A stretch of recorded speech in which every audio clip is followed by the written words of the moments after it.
morning. So today it is the 14th of November. Thank you, Bella. Please move out of the way.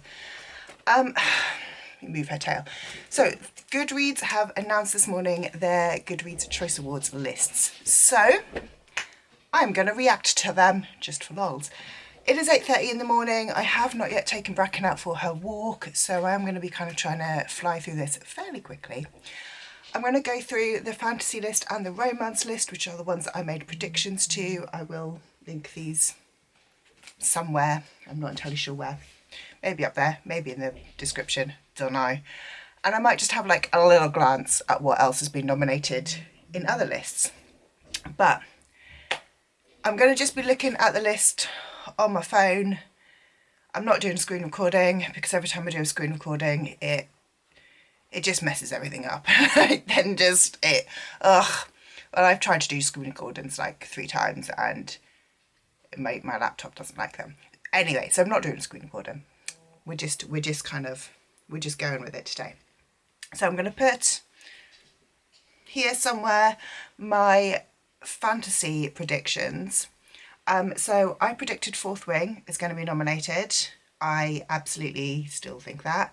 Hellbent, yeah. Lightbringer, I think it's going to be under sci-fi. Ashes and the Star-Cursed King, yeah. Bookshops and Bone Dust, Swordcatcher, He Who Drowned the World. He Who Drowned the World I'm a little bit unsure of, purely because I wasn't the biggest fan of She Who Became the Sun. So I don't know how well received He Who Drowned the World has been. Tress of the Emerald Sea. So my thoughts with Tress is that I think it is going to be Tress, but it also just as easily could be any of the other Brandon Sanderson Kickstarter projects. In the Lives of Puppets, I think it's going to be sci-fi. Day of Fallen Night, Shadow Cabinet, Encyclopedia of Fairies. I'm still not sure on Atalanta. I'm not sure on Witch King. Amina El-Sarifi has been very, very well received. Curse of Saints, I'm not sure. Master of Death, not sure. Starling House, I think it's only just come out, so again, not sure. Lost in the Moment and Found, I think it will be nominated, but at the same time, I don't know if any Shauna Maguire books have been nominated. So, don't know. I'm Throne of the Fallen. So, I'm like, I think 1, 2, 3, 4, 5, 6, 7, 8, 9, 10, 11. I think I'm going to get 13 or 14 out of 20. So let me just go on to Goodreads Choice Awards 2023. Categories, let's go fantasy. Oh, there's a romantasy category. This throws a big spanner in the works. Ha. Bella, you're as shocked as I am, I know. Go on the floor, please, baby. Right, okay, let's start with fantasy and then we're going to go to romantasy because I think quite a few of these are going to be romantasy. So let's go through these. Venko. No, I didn't think of that one. Adventures of Amina El-Sarifi. Yes. Stone Blind. I didn't think of that one. Inkblood Sister Scribe. Bookshops and Bone Dust. Yes. Fragile Threads of Power. I thought I'd put Fragile Threads of Power on here. I don't know why I didn't put Fragile Threads of Power on here. Unless, did I think Fragile Threads of Power was YA? Either way, it's been nominated and I didn't go for it. A Day of Fallen Night. I've got it right, but also I'm terrified because if that makes the final 10, I've got to read it and I don't want it. Swordcatcher. The Will of the Many by James Islington. I thought that had only just come out. The Unmaking of June Farrow by Adrian Young. I've never even heard of that. I didn't even know Adrian Young had another book out. Witch King. Yes. Starling House. Yes. Tress of the Emerald Sea. Yes. Atalanta. Yes. Victory City by Salman Rushdie. Never heard of it. The Last Tale of the Flower Bride. I thought that wouldn't make the cut, and so I took it off my list. The Book That Wouldn't Burn.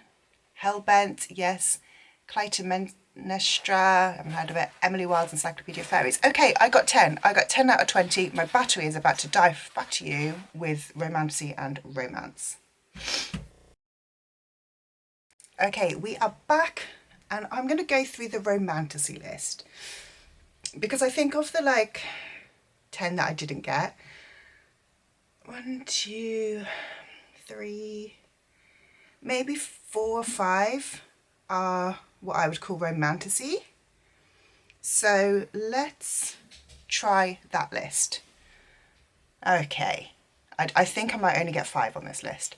So we've got Dawn of Onyx by Katie Golden, not heard of it. Game of Gods by Scarlett St. Clair, that's a third in the Hades saga, not reading them. Rule of the Aurora King by Nisha J. Tully, not heard of it.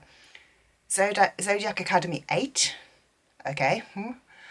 Throne of the Fallen, yes, got that one right. The Coven by Harper L. Woods, not heard of it. The Hanging City by Charlie N. Nolmberg, not heard of it.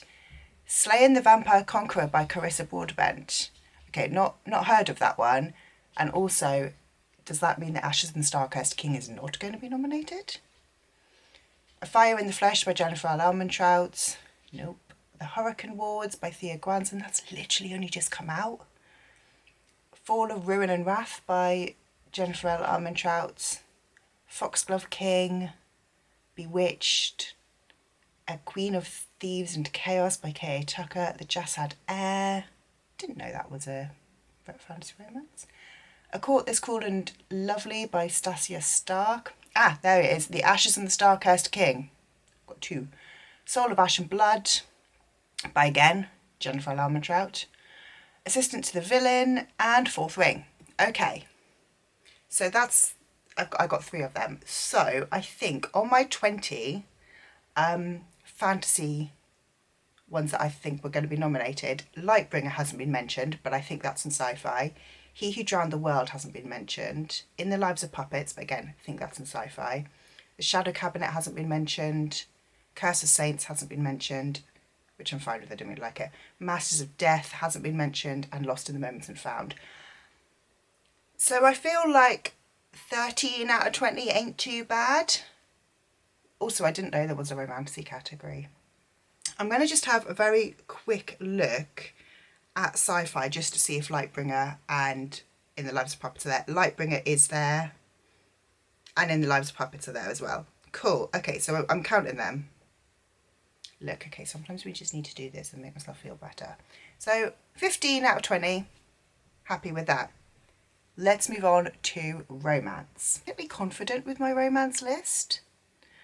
So I've got Happy Place. Emily Henry has won for the last 2 years. That's going to be nominated. Icebreaker has been a runaway success.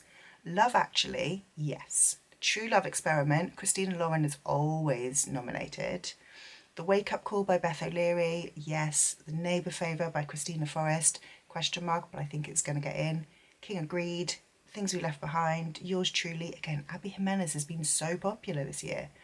Powerless by Elsie Silver, Katie Robert, Radiance In. A little bit of a question mark on that one. I just think Katie Roberts' series has been so popular. Practice Makes Perfect by Sarah Adams. Again, it's been really, I feel like it's been very popular. Forget Me Not by Julie Soto. The Love Wager by Lynn Painter. X's and O's by Amy Lee.